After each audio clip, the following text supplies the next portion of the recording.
এইটো আমি ৰাতি হ'লে কেতিয়াবা মাইকী মানুহ কাৰোবাৰ জৰাজীৰ্ণ জকা নিচা আমি দেখা পাওঁ, আহি মানুহে ভয় কৰে। 1988 চনতে অঞ্জন দত্ত ডাঙৰীয়াই এইটো শুভোদ্বোধন কৰিছিলে। প্ৰথমতে আমাৰ কাঠৰে ধুনীয়াকৈ আপোনাৰ টিকেট কাউণ্টাৰো আছিলে, সুন্দৰকৈ চলি আছে। তেতিয়া এটা প্ৰয়াত মণি শইকীয়াদেৱ তেখেতে প্ৰথম ইয়াত আস্থান অধীক্ষক আছিলে। আমি চাওক, মই কোনো ৰাজনীতি দলৰ ছাপোৰ্টাৰ নহয়, যোনে ভাল কাম কৰিব মই তাকে ছাপোৰ্ট কৰিম। আজি চাওক, আমাৰ এতিয়া বোকাচুতীয়া খেল, এতিয়া যদি আমি প্ৰশ্ন কৰোঁ, এতিয়া ক'ব যে কংগ্ৰেছে এইটো কি কৰিলে। কংগ্ৰেছে ভাল কামেই কৰিছিলে, এইটো ট্ৰেন্সপৰ্ট স্থাপন কৰিছিলে কঢ়িয়াবৰ কাৰণে, আমাৰ গৌৰৱৰ দিন। কিন্তু আমি এতিয়া দেখা গৈছোঁ এইবাৰ চাওক কিমান সুন্দৰ সুন্দৰ এতিয়া পুহি থকাৰ অৱস্থাটো আজি বিজেপি চৰকাৰে আমাৰ এই আস্থানটো বনাব পৰা নাই। অথচ এইটো প্ৰায় এই আস্থানটো আজি বনাই দিয়াহেঁতেন, চাৰিওপিনে যদি আজি 2 মহলীয়া বা 3 মহলীয়া এটা বিল্ডিং বনাই দিয়াহেঁতেন, আমাৰ কিমান নিবনুৱা যুৱক আছে। আজি আমি দুখ পাইছোঁ, চাওক এতিয়া ভাল কাম কৰক, আজি ধুনীয়াকৈ আস্থানটো বনাওক, আজি নিবনুৱাখিনিয়ে সংস্থাপন পাওক। আমি বাহ দিম নহয়, আমি একদম জয় হিমন্ত বিশ্ব শৰ্মা আমিয়ে চিঞৰিমতো। কিন্তু এইটো ভাড়াত এটা সময়ত আকৌ লিজতো দিয়া। চাওক কি অসম চৰকাৰৰ খেল, অসম চৰকাৰৰ বস্তু জানেই, ভাৰত চৰকাৰৰ বস্তু জানেই। এতিয়া বতৰো দেখিছে বস্তু বেচিছেহে আৰু কিনাটো পৰা নাই।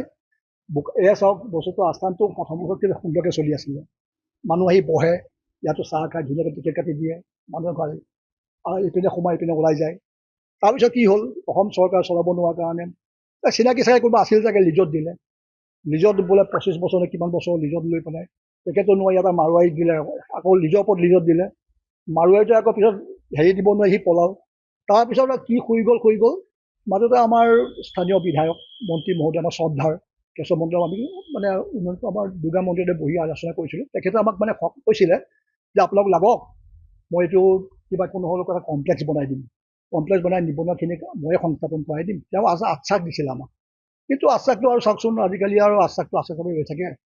আমি আৰু ক্ষুদ্ৰ প্ৰাণীবিলাকৰ মৰণ, ডাঙৰবিলাকৰ একো নাই। নতুন চৰকাৰ আহিছে, নতুন এতিয়া মন্ত্ৰী, কিবা অনুৰোধ থাকিব? এতিয়া নতুন পৰিবহণ মন্ত্ৰীলৈ মোৰ এটা অনুৰোধ থাকিল, তেখেতে এই জৰাজীৰ্ণ ভোটমালাটো অতি সোনকালে, যিমান পাৰে অতি সোনকালে এটা পৰিপূৰ্ণ অসম ৰাজ্যিক পৰিবহণ নিগমলৈ ৰূপান্তৰ কৰক।